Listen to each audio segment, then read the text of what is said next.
Hello, in today's video, I want to discuss one of the most common drills given to golfers to try and help them shift their weight forwards, namely in this case, the step through drill. And I want to explain to you why you should not be doing this and why it's not an appropriate drill for you. That's not to say you shouldn't shift your weight forwards, of course, it's probably the most important thing in a golf swing. So I'll then finish it off by giving you a drill to help you actually achieve that correctly. First of all, what is the step through drill? So it's where you make a swing, you invariably start with your feet together, and then as the golfer makes a backswing, they put the trail foot back, and then as the golfer comes down, they put the trail foot forwards, and oftentimes even walk after the shot. So it looks a little bit like this. If I do it with a golf ball, foot back, foot forwards, and you walk after the shots. There are in reality many different versions of this exercise. You can also do it by having your normal stance, and this is another version I see all the time. Is you're in position, you make your backswing, and as you hit the golf ball, you make sure you step through, you step forwards like so. And obviously the idea is here, as you're doing that, your weight is obviously going towards the target, so much so that you're walking after a shot. I think it's Gary Player used to do this and be a big proponent of his exercise, whereby he would say to people, come on, walk forwards straight as soon as you've hit the golf ball. And I think this happens in a lot of sports, like in tennis, for example. If you're playing in tennis, it's important after the shot, you're constantly walking towards your target. So doing this again, I'm in position, I make my backswing, and as I hit the ball, I step forwards. Why is this not helping your golf swing? So the first thing is that we need to know that when you come through the golf ball, it's important that you extend.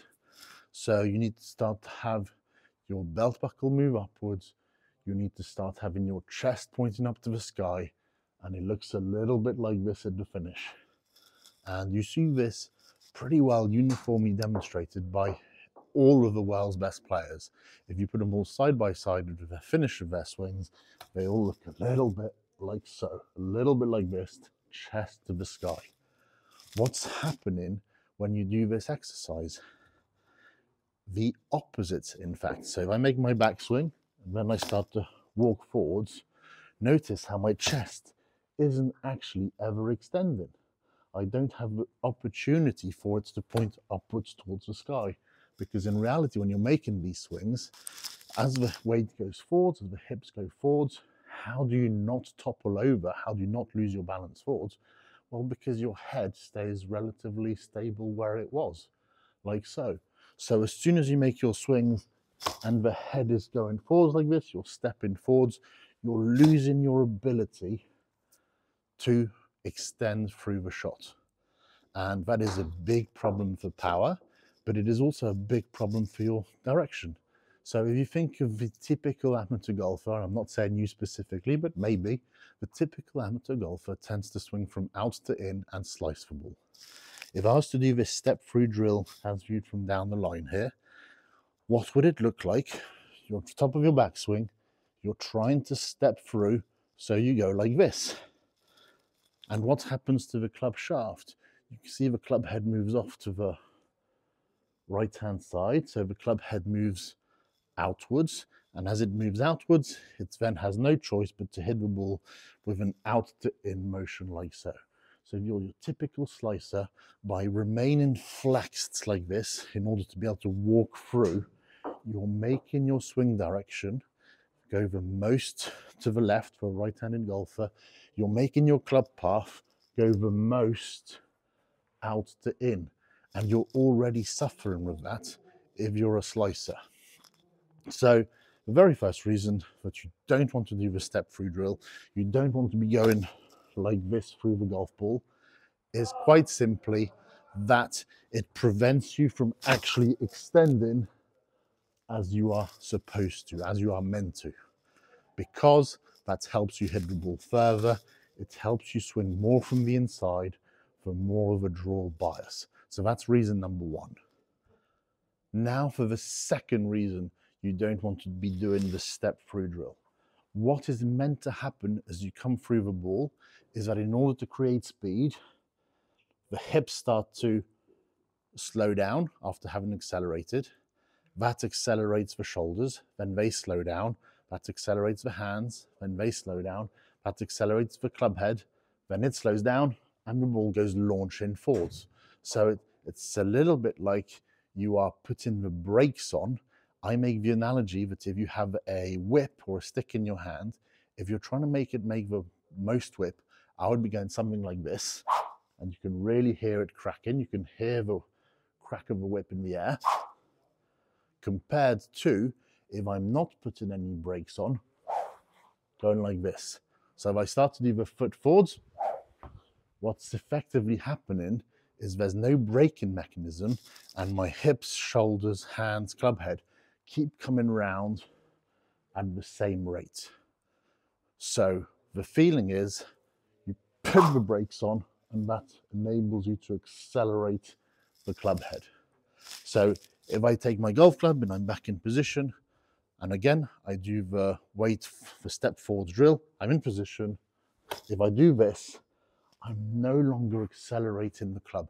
I'm not able to put the brakes on. I'm not able to go. So this is the second primary reason. It's going to rob you of so much power that it is not worth doing. So number one, the step through drill didn't help you because it stops you from extending, it stops your swing direction from being relatively straight, it makes you go across the golf ball. Number two, it really, really seriously robs you of any power and makes your swing completely atypical. So whenever you do a drill, and I would often say, people try and say, it's very important that you start to exaggerate a feel, and I would say that is correct. You do need to exaggerate a feel, but you absolutely don't need to exaggerate a picture. And there is a big difference between those two things. So it could be that you're doing a drill and you're feeling very alien, it's very different, it's very new, but it should never be wrong. So if you're trying to do something that is so atypical, it doesn't look like any golf swing, and it has no basis in terms of what you're trying to do with a golf ball, which is make a good strike, hit it far enough and control the curve, but you don't do it. So now let's have a look at a drill that will help you work on your wade forwards. Here we're going to do an exercise to work on having your weight forwards, but in a beneficial manner. So what I have done here, I've positioned a swing plate approximately a club head and a half width behind the golf ball, and this could be a magazine. And number two, I'm going to put a drink bottle just to the outside of my trail foot. So what are we trying to do in this swing? We're trying to make contact with the ball without hitting the plate, and you'll see that it makes a very distinct sound as you come through and hit it, and without my foot moving backwards and hitting the bottle. So if I'm able to accomplish this task, I know my weight will be forwards, especially as when I finish the swing, I'm going to purposefully look at where my hips are, where my shoulders are, in order to ascertain whether I've done it correctly. So I want to hit the ball, I want to not hit the stick, I want to not go backwards into the bottle, and when I finish the swing here, I want to make sure the point around my belt buckle is closer to the target than my heel, and I want to make sure my shoulder center is back of my hip center, so my chest is angled towards the sky. And if I do all of those things, I've done it correctly and I'm on the right tracks.